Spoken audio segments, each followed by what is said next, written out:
तो आज मैं आप लोगों से प्रीति सूरज के बारे में बात करूंगी और बताऊंगी कि क्या है इन लोगों की सच्चाई, क्या है हकीकत। आखिर ये लोग इतने दिन से, कम 2 महीने होने वाले हैं, इन लोगों का ड्रामा ख़त्म ही नहीं हो रहा है। तो क्या है, ड्रामा है, नाटक है या फिर सच्चाई है, आप लोगों को आज इस वीडियो में क्लियर कर दूंगी और बताऊँगी। आप लोग वीडियो में लास्ट तक बने रहिए, क्योंकि गई है राधा वहाँ पर गई हैं और वहाँ पर राधा गई है, चंदा गई है, बहुत सारे लोग गए हैं और समझाने के लिए। तो देख लीजिए, सूरज ने प्रीति ने सूरज के ऊपर कर दिया है FIR, केस कर दिया है, पुलिस केस कर दिया है। तो इसमें सूरज भाग गया, घर छोड़ के भाग गया। कहाँ गया, कहाँ नहीं गया है और किसके साथ गया है, कहाँ पे गया है, कब आएगा, तो इस वीडियो में आप सबको सब कुछ बताऊंगी। बस आप लोग वीडियो को फुल लास्ट तक वॉच करिएगा। सबसे पहले देख लीजिए, मैं यही कहना चाहती हूँ आप लोगों से कि सबसे पहले शादी से पहले किसी से रिश्ता नहीं बनाना चाहिए। ये बात तो 100% गलत है। अगर माँ बाप हमें छूट देते हैं कि चलो, हम छूट देते हैं अपने बच्चों को कि कहीं कुछ भी करके खा रहे हैं, जी रहे हैं, हम गरीब हैं, हम अपने बच्चों को छूट दे रहे हैं कि चलो हमारे पास इतना पैसा नहीं है तो हमारे बच्चे वीडियोज़ बना के अगर कमाना चाहते हैं तो कमा। लेकिन इसका ये मतलब नहीं कि पहले से किसी से रिश्ता बना लो, किसी से संबंध बना लो, ये गलत बात है। किसी के रिलेशन में आ जाओ, ये गलत बात है। पहले से किसी के रिलेशन में नहीं आना चाहिए। अब देख लीजिए, पहले से प्रीति रिलेशन में 4 साल से रही थी 3 साल से। तो आज देख लीजिए, सूरज छोड़ दिया तो कहीं की नहीं रही, शादी करने के बाद छोड़ा। अगर ये पहले छोड़ दिया होता तो सबसे बड़ी बात थी, अच्छी बात थी। लेकिन आज जब शादी कर लिया, मांग में सिंदूर डाल दिया, साल भर के करीब कम से कम साथ में रह लिया, 4-6 महीने 8 महीने जो रहना है, उसके बाद ये कांड किया इसने। देख लिया, शादी करने के बाद 4-6 महीने 8 महीने साथ में रह लिया, उसके बाद छोड़ा है, किसी की इज्जत नीलाम कर दिया। मानती हूँ कि लड़की से गलती होती है, साथ में रह जाती है तो लड़के का भी तो पूरा गलती होता है। और प्रीति की सबसे ज़्यादा इसमें गलती है, क्योंकि अपने माँ बाप की नहीं सुन रही, पहले उस लड़के की सुन रही थी। जब वो लड़की साथ छोड़ के भागी थी, वो लड़का साथ छोड़ के भागा था सूरज, तब भी उसके माँ बाप बहुत बोल रहे थे कि चल जाने दे, जो हो गया जो हो गया, उस इंसान का पीछा छोड़ दो, साथ छोड़ दो। फिर भी उसके पीछे इतना ज़्यादा भाग रही थी। अगर जो इंसान अपनी बीवी को चाहेगा ना, वो दूसरी शादी कभी करेगा ही करेगा नहीं। क्योंकि जो इंसान अपनी पत्नी से प्यार करेगा वो दूसरी लड़की के पीछे नहीं भागेगा, और जो इंसान दूसरी लड़की के पीछे भागेगा, समझ लीजिए वो अपनी पत्नी से कभी प्यार कर ही नहीं सकता। अगर दोबारा वो वापस आता अपने रिश्ते में ना, तो भी उस रिश्ते में गांठ टाइप का पड़ जाएगा। जैसे कहते हैं ना कि रहीम रहीमन रहीमन धागा प्रेम का मत तोड़ो, चटकाए थोड़े से फिर ना टूटे टूटे गांठ पड़ जाए। तो यही बात है कि मतलब कोई भी रिश्ता है, अगर उसमें दरार एक बार आ जाता है तो फिर उस रिश्ते का कोई मकसद नहीं होता है। दिल में हमेशा के लिए दर्द बैठ जाता है। ये कहीं कुछ भी होगा तो हाँ, तुमने ऐसा किया था, चाहे लड़की हुई लड़का। सबसे पहली गलती तो प्रीति ने ये किया कि शादी से पहले रिश्ते में आ गई, ये गलत बात है। और दूसरी बात, उस लड़के के पीछे फिर भी भागती रही। जब वो तुम्हारा साथ देने वाला ही नहीं है तो उससे तलाक लो ना, क्या मतलब बनता है। या फिर पुलिस केस करो, उसको जेल भिजवाओ। लड़कियों को बहुत रास्ते दिखते हैं, लड़कियों के लिए बहुत रास्ते खुले हैं जो लड़कियां कर सकती हैं। अब ये नहीं कि मेरा कहने का मतलब है कि अगर आपका पति सही है, ठीक है, अच्छा है, तो भी उसके साथ ऐसा काम करो, ऐसी हरकत करो कि मैं मतलब जो इंसान सही है उसके लिए भी ऐसी हरकत करो, उसके लिए हम नहीं बोल रहे हैं। लेकिन जो इंसान गलत है उसके साथ लड़कियों के लिए बहुत सारे रास्ते खुले हैं। सरकारी नियम जो सरकार ने लागू कर दिए हैं, लड़कियों की सुनवाई ज़्यादा हो रही है, लेकिन इसका गलत फ़ायदा नहीं उठाने के लिए बोल रहे हैं, सही फ़ायदा।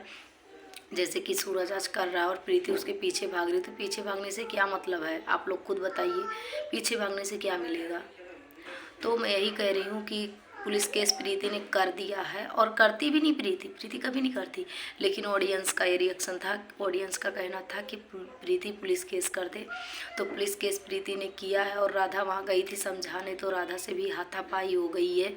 और प्रीति भी गई थी जब मुंबई से लाने के लिए, तो गोरखपुर जब पहुँचे तब प्रीति से भी बहुत ज़्यादा मारपीट हुआ।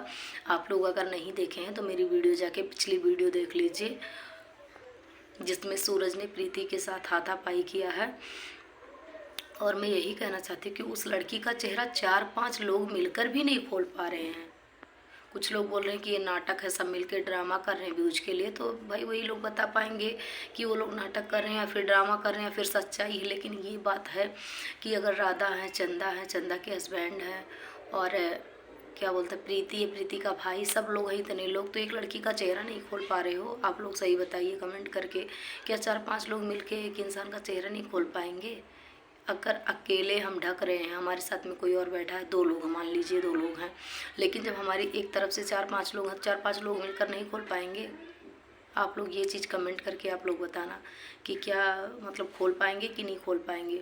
और हाँ, देख लीजिए, जब प्रीति ने पुलिस केस किया भी तो सूरज वहाँ से फरार हो गया, गायब हो गया, मार्केट के बहाना गया, उसके बाद उस लड़की को लेके गायब हो गया है।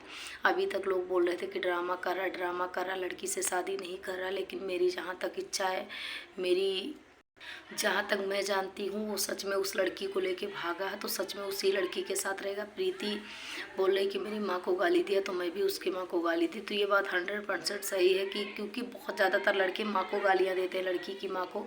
ये नहीं सोचते कि वो लड़की पहले से मेरे साथ रिश्ते में आ गई थी। कोई भी लड़की की बात कर लो, अगर तुम्हारे साथ आई अपना घर छोड़ के, तो इतनी दूर से तुम्हारे लिए आई, और तुम ही जब उसको गाली दोगे, मारोगे, तो बताओ कैसे वो रहेगी। प्रीति का बात छोड़ो, प्रीति सोशल मीडिया पे थी, कभी भी अपने माँ के पास रह सकती थी, ससुराल में रह सकती थी, अपनी मर्जी से रह सकती थी। लेकिन हम जैसी हाउसवाइफ जितनी भी है, मैं उनकी बात कर रही हूँ कि अगर एक लड़की अपने माँ बाप को छोड़कर तुम्हारे लिए आती है, तो तुम गाली दोगे, मारोगे, तो बताओ कौन तुम्हें नहीं, कब तक चुप रहेगा, कब तक इंसान चुप रहेगा, कब तक उसकी मजबूरी का फ़ायदा उठाओगे। तो यही बात प्रीति में है। प्रीति को जब सूरज ने गाली दिया तो प्रीति ने सूरज की माँ को भी गाली दे दिया, फिर बोला कि तुम्हें छोड़ देंगे, तो बोली छोड़ दो, तो बोला जल्द ही तुम्हें दिखाएंगे, तो जल्द ही दिखाओगे। तो वही चीज़ दिखा दिया सूरज ने, दूसरी लड़की लेके भाग गया और दिखा दिया अपनी सच्चाई, अपनी असलियत। आजकल ज़्यादातर लड़के इसी चीज़ से डरा रहे हैं कि दूसरी लड़कियों को लेके भाग जाएंगे। हम शक क्या कर लें, थोड़ा सा शक भी नहीं कर सकते, उन पर हक भी नहीं जता सकते। अगर हक जताए तो समझ लीजिए वो सच में दूसरी को लेके भाग जाएंगे। ये भी नहीं कह सकते हम लोग, ये भी एक लड़कियों का कहने का अधिकार नहीं है। तो प्रीति, और पहले प्रीति सूरज में हाथापाई हुई, उसके बाद क्या बोलते हैं, उसके बाद राधा में और सूरज में। जैसे पहले सूरज, राधा बोल रही कि पहले मिलने आते थे तो इतना गंदा नहीं बोलता था, लेकिन अब जब मिलने जाओ तो वो बहुत गंदा लैंग्वेज बोलता, बहुत गंदी भाषा का यूज करता है। तो ऐसा नहीं करना चाहिए। देख लीजिए, ये बात 100% गलत है। कोई भी क्रिएटर है, अगर आपको समझाने जा रहा, भाई नहीं समझ में आ रहा बोल दो, मेरे बीच में मत पड़ो, बात खत्म। लेकिन इतनी गंदी गालियाँ दे रहे हो, सबको भगवान ने जुबान दिया, लेकिन कोई आपकी इज्जत कर रहा, रिस्पेक्ट कर रहा, तो उसका फ़ायदा नहीं उठाना चाहिए कभी भी। ऐसा इस तरह से उस चीज़ का फ़ायदा नहीं उठाना चाहिए। कुछ लोग हैं, देख लीजिए, कुछ लोग हैं ना जो सोशल मीडिया पर आजकल यही ज़्यादा वायरल चल रहा है, यही गंदगी मचा के रख दिए हैं लोग। ज़्यादातर इनके रिश्ते में, उनके रिश्ते में दरार आ रहा है, इनके रिश्ते में ये हो रहा है, वो हो रहा है, यही चीज़ ज़्यादातर हो रहा है। तो मैं आप लोगों से यही कहना चाहती हूँ कि आप लोगों को क्या लग रहा है, ये लोग नाटक कर रहे हैं, आप सच्चाई है क्या, कुछ है इनके रिश्ते का सच्चाई, आप लोग कमेंट करके ज़रूर बताना। और मिलते हैं नेक्स्ट डे। वीडियो को जस्ट एक लाइक कर देना, चैनल पर नया सब्सक्राइब कर लेना और ज़्यादा से ज़्यादा शेयर करना। मिलते हैं नेक्स्ट डे नेक्स्ट वीडियो में नई जानकारी के साथ। तब तक के लिए अपनी राय कमेंट में ज़रूर बताना।